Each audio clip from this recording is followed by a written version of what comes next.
Hello everyone, good morning all of you. स्वागत है आप सभी का हमारे YouTube channel John of life science में। तो प्रीवियस लेक्चर के अंदर अपन ने ब्लड के कंपोजिशन को स्टार्ट किया था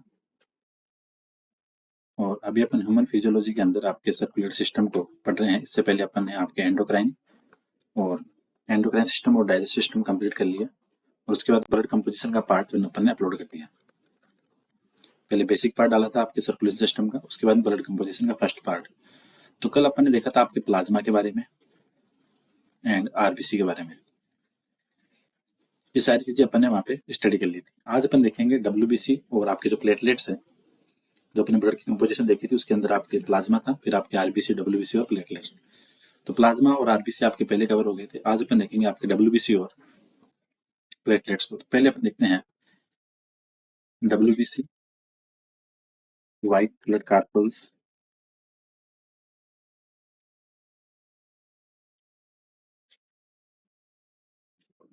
इनको बोलते हैं ल्यूकोसाइट। जैसे आरबीसी को आप इरिथ्रोसाइट बोलते थे, इनको बोलेंगे ल्यूकोसाइट। तो इसके अपन एक एक पॉइंट को स्टडी करेंगे डिटेल के साथ में। और ये फिक्स है कि फर्स्ट ग्रेड के अंदर आपके के अंदर ह्यूमन फिजियोलॉजी के अंदर यहाँ से क्वेश्चन बाहर जाने की प्रोबेबिलिटी बहुत कम रहेगी, क्योंकि अपन सारी बातों को यहाँ पे कवर कर रहे हैं। यहाँ पे यूजीपीजी के सिलेबस से एनसीईआरटी की चीजें और उसके बाद में नेट वाली चीजें वो सारी यहाँ पे अपन डिस्कस कर रहे हैं। तो होपफुली सेशन आपके लिए काफी इंपॉर्टेंट है। तो प्रीवियस लेक्चर नहीं देखे, एक बार आप देख लेना, उसके बाद में चीजें देखते हैं। तो आज के स्टार्ट करते हैं डब्ल्यूबीसी। देखो, डब्ल्यूबीसी आपकी आरबीसी से बड़ी होगी, पहली बात ये ध्यान रखो, लार्जर देन आरबीसी। स्ट्रक्चर की बात करें तो इरेगुलर है, दैट मीन्स कोई फिक्स स्ट्रक्चर नहीं है, अनियमित है। चेंजेबल इसकी शेप है।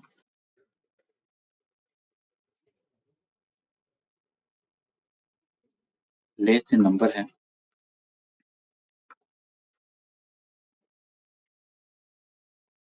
और न्यूक्लियस इनके पास प्रेजेंट रहेगा, तो इसको बोलते हैं न्यूक्लिएटेड। तो आपकी आरबीसी थी और उसके अंदर ये सारी चीजें थी जो अपने डिस्कस की। तो उसके अपन यहाँ पे उसको करेक्टराइज कर रहे हैं, चीजों को कॉम्प्रोमाइज, थोड़ी कंपेरेटिव देखते हैं इन चीजों की कि आरबीसी और डब्ल्यूबीसी में जो डिफरेंस है वो क्या क्या है। तो आरबीसी से बड़ी आपकी डब्ल्यूबीसी है, ये ध्यान रखना है। इरेगुलर शेप है इसकी, कोई फिक्स स्ट्रक्चर नहीं है। ये सारी बातें आपकी यहाँ पे। न्यूक्लियस की वजह से इनको क्या बोलते हैं, ट्रू सेल। तो डब्ल्यूबीसी आर ट्रू सेल्स,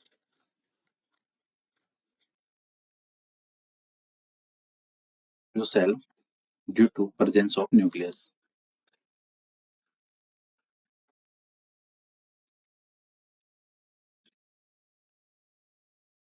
इनका जो साइटोप्लाज्म है कलरलेस होता है, लेकिन उसके अंदर ग्रेन्यूल होते हैं।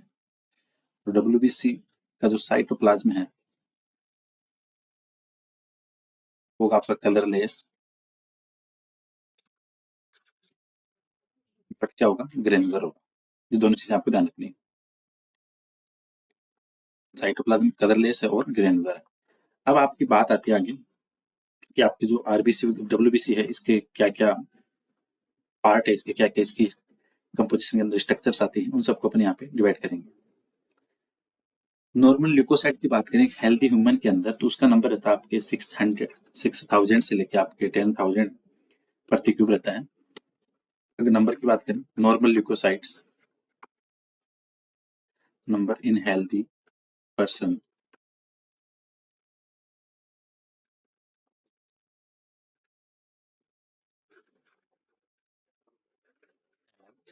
इनका नंबर यहाँ पे, ठीक है।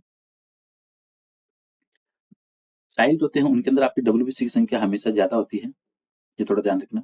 और जब पैथोजेनिक कंडीशन होती है उस टाइम इनकी संख्या थोड़ी बढ़ती भी है, घटती भी है। अगर आपकी डब्ल्यूबीसी की संख्या बढ़ती है तो उसको बोलते हैं ल्यूकोसाइटोसिस। ये सारी चीजें अपन बाद में देखेंगे, अब इनको डिस्कस करेंगे, ठीक है। कम होती है तो ल्यूकोपीनिया, बढ़ती है तो ल्यूकोसाइटोसिस, ये सारी देखेंगे। अब अपन देखते हैं आपके डब्ल्यूबीसी का क्लासिफिकेशन।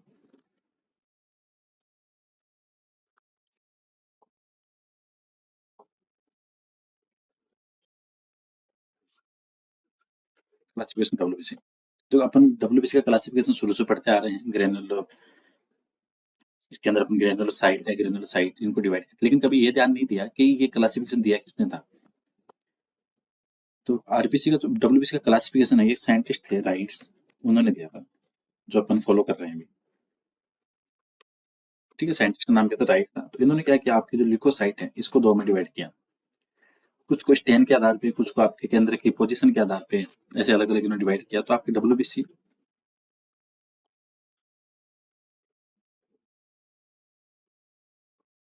ग्रेन्यूल जिसमें प्रेजेंट है उसको नाम दिया इन्होंने ग्रेन्युलोसाइट्स, पहले तो ये ध्यान रखो। जिसके अंदर एब्सेंट है उनको नाम दिया इन्होंने एग्रेन्युलोसाइट। हिंदी में कहें तो कणिकामय, और इनको बोलते हैं अकणिकामय। ग्रेनुलोसाइट को इन्होंने क्या किया, फिर आगे तीन में डिवाइड किया स्टेन के बेस पे, कि कौन कौन से स्टेन से ये सारी चीजें स्टेन होती है, जो अलग अलग आपके अभिरंजक आते हैं उनके बेस पे। तो on the basis of stain, एक तो इन्होंने दिया आपके एसिडोफिल, क्योंकि एसिडोफिल आपके स्टेन होगा इयोसिन से, इसलिए इनको बोलते हैं इयोसिनोफिल, अभी आगे देखेंगे। फिर आपके बेसोफिल्स, और एक इधर आपके न्यूट्रोफिल,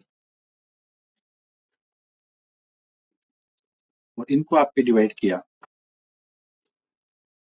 मोनोसाइट और लिम्फोसाइट में। अब पहले अपन डिस्कस करेंगे ग्रेनुलोसाइट को, then we will go for agranulocyte. पहले अपने स्टार्ट करते हैं अपना ग्रेनुलोसाइट से। यहाँ पे अपन हर चीज को डिस्कस करने की कोशिश कर रहे हैं कि कोई चीज रह ना जाए। इनको हिंदी में बोलते हैं आपके कणिकामय, कणिकामय डब्ल्यूबीसी, कणिकामय श्वेतरक कणिका। इसके अंदर आपके मल्टीपल ग्रेन्यूल्स प्रेजेंट होंगे। एक चीज तो ये ध्यान रखो, इनका जो न्यूक्लियस है वो दो से लेके पांच आपके अलग अलग ग्लोब्स के अंदर बटा होता है और एसिमेट्रिकल होता है। ठीक, nucleus divide in lobes and asymmetrical.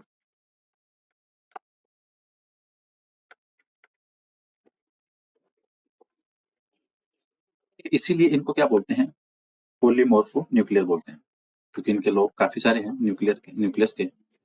इसको बोलते हैं इनको पोलीमोर्फो न्यूक्लियर। ग्रेनुलोसाइट का जो प्रोडक्शन है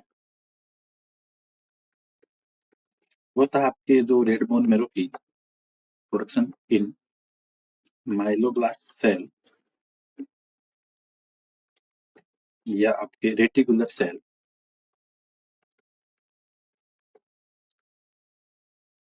इन रेड बोन मेरो।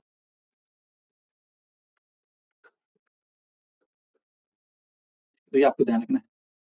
इसके बाद में इनको अलग अलग स्टेन के बेस पे अपन अलग अलग डिवाइड करते हैं। तो ये होती है आपके तीन टाइप की। आपके ग्रेनुलोसाइट ये वाला लिख देते हैं यहाँ पे, टाइप है इसके तीन। नंबर पहले आती है, इसको बोलते हैं एसिडोफिल, और इसको एक नाम और देते हैं इयोसिनोफिल, क्योंकि ये आपके जो इयोसिन स्टेन होता है उससे ये आपकी अभिरंजित होती है, स्टैंड होती है। सेकंड आती है आपकी बेसोफिल,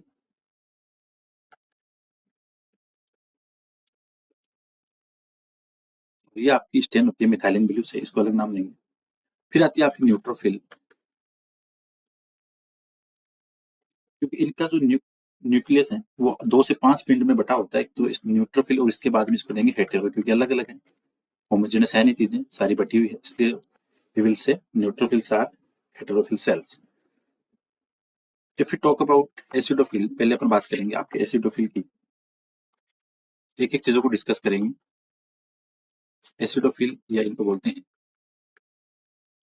इयोसिनोफिल। इनका जो न्यूक्लियस है वो दो लो में डिवाइड होगा, पहली चीज तो ध्यान रखना, nucleus divide in two lobes. Stain किसके द्वारा होंगे, acidic type stain bye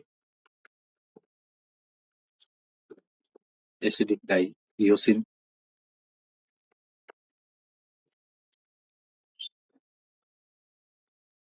life span की बात करें तो 8 से 12 दिन।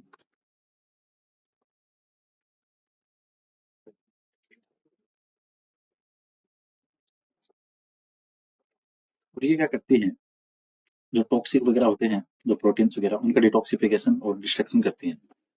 तो डिटॉक्सिफिकेशन ऑफ टॉक्सिक प्रोटीन्स,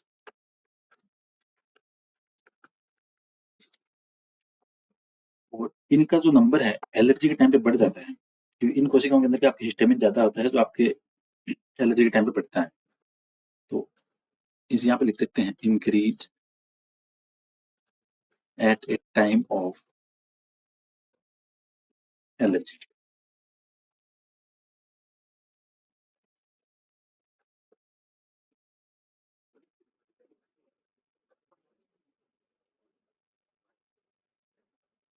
ये एलर्जी के टाइम पे बढ़ जाती है, तो ये आपको थोड़ा ध्यान रखना है। तो एसिडिक डाई आपके जो ईओसिन है उससे स्टेन होगी।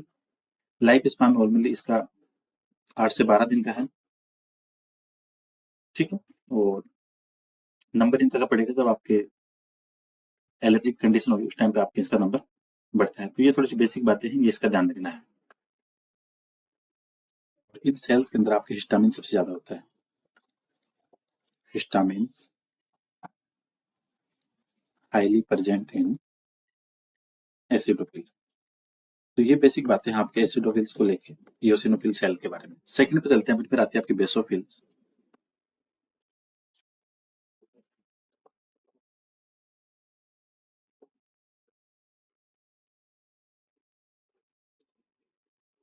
इनका जो न्यूक्लियस है वो रहता है आपकी किडनी शेप या एस आकार का। तो न्यूक्लियस कैसा होगा इनका, एस शेप या किडनी शेप। इनके अंदर जो ग्रेन्यूल्स है वो कम पाई जाती है। स्टेन किससे होंगी, stain by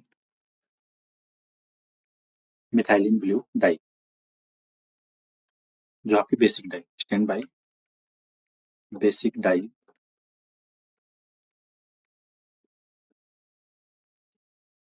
methylene blue. Average इनका लाइफ स्पान 12 से 15।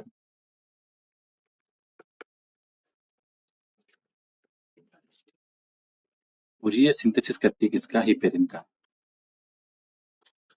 बेसोफिल क्या करेंगे, हिपेरिन फॉर्मेशन। और क्या करेंगे आपका, कैरी करती है किसको, हिस्टामिन और सीरोटोनिन को। तो कैरी, एक सेकंड, कैरी हिस्टामिन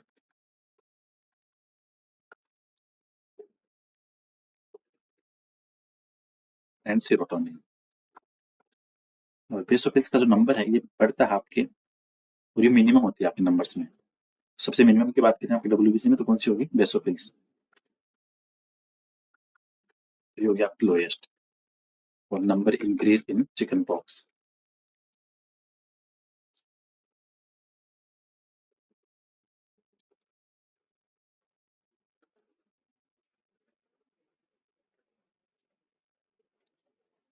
बेसोफिल्स का ध्यान रखना है, ये क्या आप करेगी, आपकी हिपेरिन हिस्टामिन सीरोटोनिन इनका सिंथेसिस करेगी और इनको कैरी करेगी।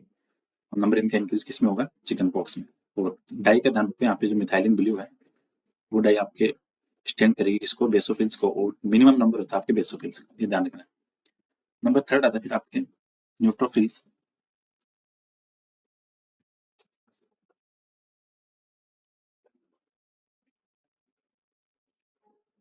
या अपन कह सकते हैं इसको हेटेरोफिल्स। न्यूट्रोफिल्स या हेटेरोफिल्स, ये होती है आपकी मैक्सिमम। जैसे आपकी बेसोफिल्स मिनिमम थी, वैसे मैक्सिमम आपकी न्यूट्रोफिल्स ये होती है ऑन एन एवरेज आपकी 60 to 70% ऑफ डब्ल्यूबीसी। इनका जो न्यूक्लियस है वो 2 से 5 मिनट में डिवाइड होता है। न्यूक्लियस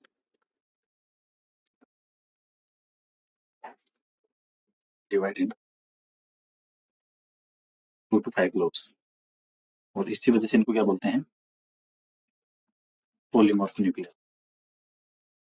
और ये आपकी स्टेन हो सकता है किसी से भी, एसिडिक भी, बेसिक भी, किसी से भी हो जाएगा। ये इनको बोलते हैं पॉलीमॉर्फो न्यूक्लियर ल्यूकोसाइड। तो हमेशा ध्यान रखो, अगर क्वेश्चन आता है कि पॉलीमॉर्फो न्यूक्लियर ल्यूकोसाइड कौन सी है, then we will say neutrophils, because neutrophils nucleus are divide in 2 to 5 lobes। ठीक है, तो पॉलीमॉर्फो न्यूक्लियर ल्यूकोसाइट कौन सी हो गई? आपकी neutrophils.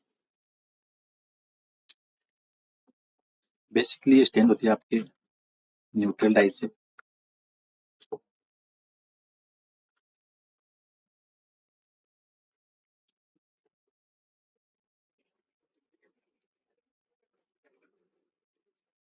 Life span 2 to 4 days। ठीक है, आपको ध्यान रखना है 2 to 5 days इनका क्या है, लाइफ स्पान है। और ये फेगोसाइटिक नेचर होती है। इनके नेचर की बात करें तो क्या होगी? फेगोसाइटिक नेचर इनका।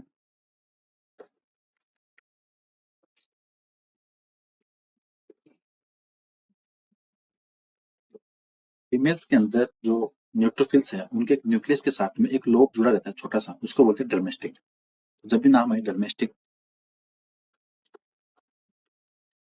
तो आपको ध्यान रखना है कि डर्मेस्टिक का नाम आती है, दैट मीन्स जो आपके फीमेल्स के अंदर जो न्यूट्रोफिल है उसके न्यूक्लियस के साथ में एक लोब जुड़ा रहता है। Lobe with nucleus of neutrophil in females.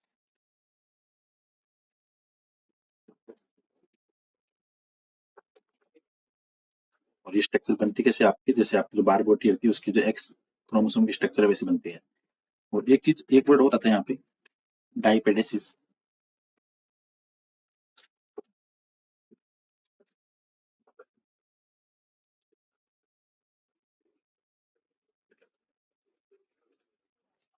Neutrophils के अंदर क्या होता है कि इनके अंदर एक मूवमेंट होता है, अमीबिया गति बोलते हैं जिसको। उसके द्वारा क्या होता है, ये स्क्वेज होके बाहर की तरफ आ जाती है वॉल से, ब्लड कैपिलरी से। तो इसको अपन ये कह सकते हैं bye amoeboid movement.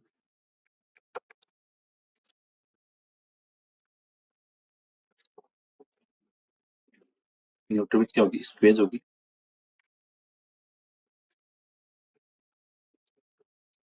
And come out from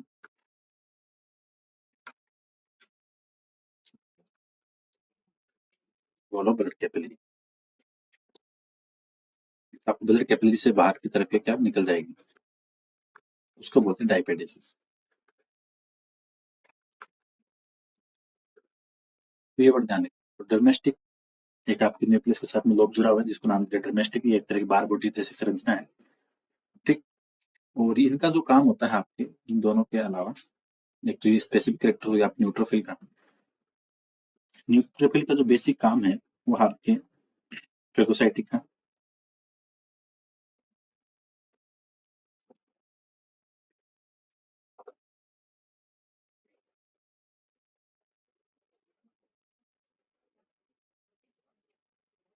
इनका नंबर का पड़ता है increase at time of first forming infection. First का मतलब होता है मवाद, फर्स्ट फॉर्मिंग इन्फेक्शन।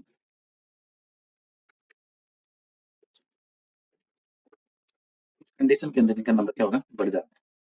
तो ये बातें होगी आपके ग्रेनुलोसाइट की। तीनों देख ली अपने, एसिडोफिल, बेसोफिल और न्यूट्रोफिल। सारी बातें देख ली अपने। अब अपन चलते हैं अपनी ग्रेनुलोसाइट की ओर, सॉरी एग्रेनुलोसाइट की ओर। ग्रेनुलोसाइट हो गई।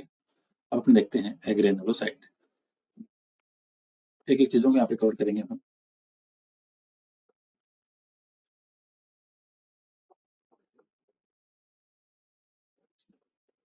सिंपली कह सकते हैं कि साइटोप्लाज्म में ग्रेन्यूल्स है नहीं, तो ये होमोजेनस होंगी, हेट्रोजेनस नहीं होंगी। सो ग्रेन्यूल्स सेम इन साइटोप्लाज्म से कैसे होंगे? होमोजेनस होगा। इनका साइटोप्लाज्म कैसा होगा? होमोजेनस होगा। इनका जो न्यूक्लियस है वो लोब्यूलर नहीं होगा, डिवाइड नहीं होगा। और इनके अंदर जो न्यूक्लियस है वो एक ही होता है, इसलिए इसको बोलते हैं mononuclear carpals.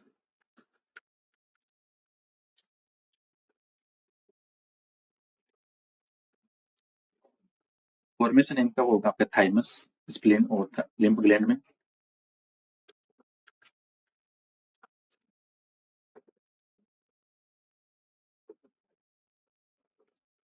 Thymus spleen and lymph gland में।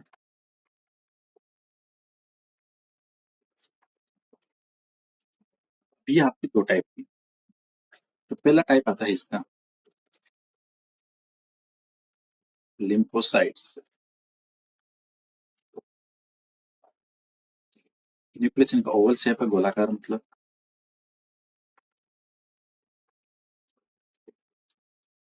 ठीक है, ये बात हो गई। इसका जो फॉर्मेशन है वो होगा लिम्फोब्लास्ट सेल में, फॉर्मेशन बाय लिम्फोब्लास्ट सेल।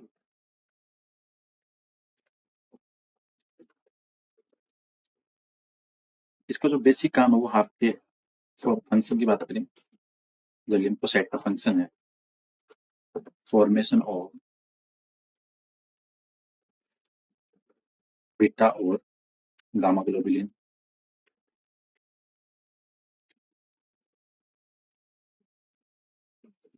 आपकी गामा ग्लोबुलिन से बनती है आपकी क्या, एंटीबॉडी।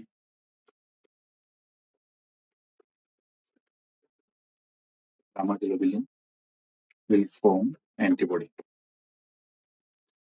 सिंपली कह सकते हैं कि आपकी लिम्फोसाइट का जो काम है बीटा और गामा ग्लोबुलिन का प्रोडक्शन करना, और गामा ग्लोबुलिन का काम आपके एंटीबॉडी का प्रोडक्शन करना, जिससे आपकी इम्यूनिटी डेवलप होती है। और इसका जो नंबर है, lymphocyte numbers increase in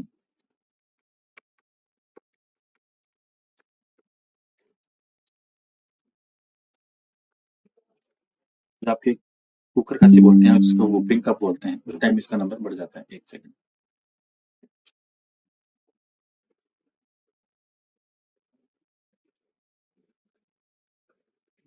simple ध्यान रखो, अगर क्वेश्चन आता है कि वुपिंग कप के टाइम पे कौन सी लिम्फोसाइट का नंबर बढ़ता है, then our answer will be lymphocyte. तो ये बातें थी आपकी लिम्फोसाइट्स को लेके, ये इंपॉर्टेंट इंपॉर्टेंट बातें हैं। ठीक है, और इसको बोलते हैं आप स्पेंजर ऑफ ब्लड कार्पल्स भी बोलते हैं।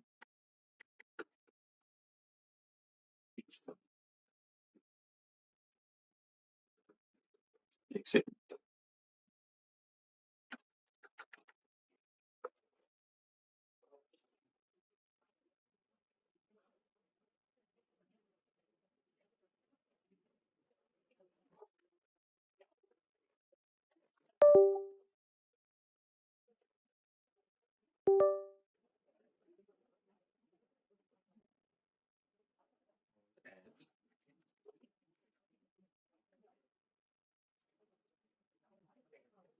ऑफ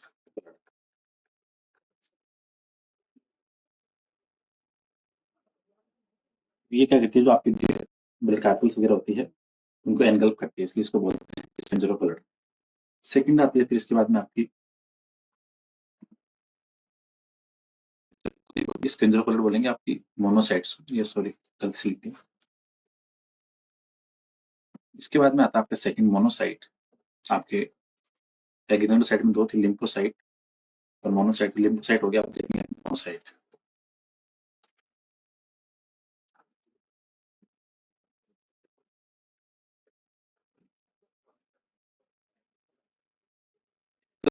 है वो होगा आपके, एक सेकंड।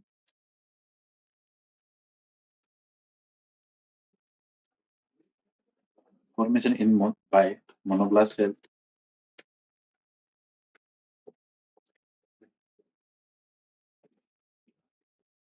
Phagocytic in nature.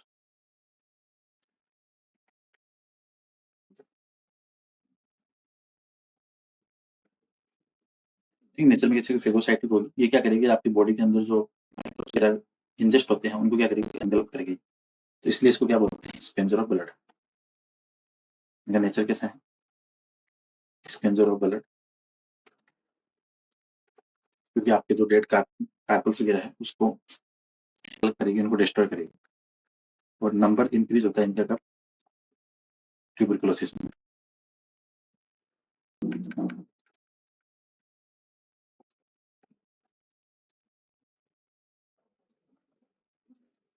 ये बातें थी आपकी मोनोसाइट और लिम्फोसाइट्स को लेके, जहाँ से आपके एग्जाम में क्वेश्चन बनते हैं। ठीक है, बातें थी वो इन दोनों की ही थी। इसके बाद में पर बातें करें तो यहाँ पे थोड़ी सी कुछ और चीजें हैं थोड़ी सी इंपॉर्टेंट, उसको अपन लिख देते हैं एक बार।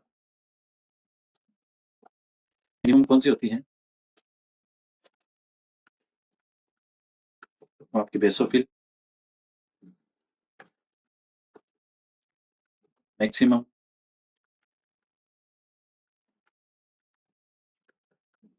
न्यूट्रोफिल, ठीक।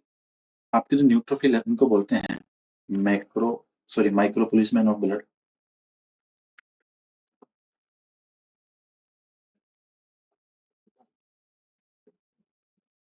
माइक्रो पुलिसमैन ऑफ ब्लड किसको बोलेंगे? न्यूट्रोफिल को। छोटी छोटी बातें हैं जहाँ से क्वेश्चन बन जाते हैं आपके। दूसरी चीज, जो मैक्रो किसको बोलते हैं? Macro policeman of blood.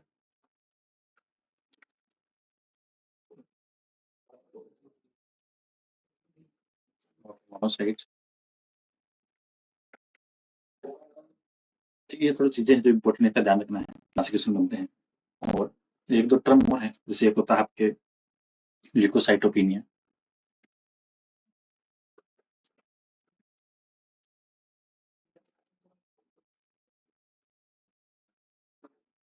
ल्यूकोसाइटोपिनिया का मतलब हो गया जो आपके डब्ल्यूबीसी है, अगर उनका नंबर कम होता है देन वी विल से ल्यूकोसाइटोपिनिया, सॉरी बढ़ने के अंदर।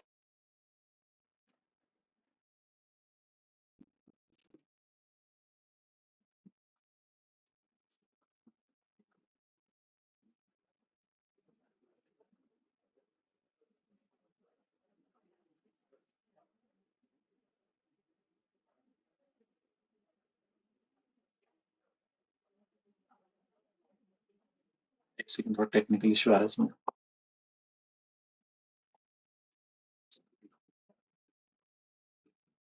आज की क्लास को एक बार यही बंद करें, बाकी वाला पोर्शन आपके प्लेटलेट्स वाले के साथ में डिस्कस करेंगे। थोड़ा सा इसमें कुछ टेक्निकल इशू है, तो उसको एक बार देख लेना सेशन को, बाकी वाली चीजें वो कल अपलोड कर देंगे। ठीक है, थैंक यू सो मच।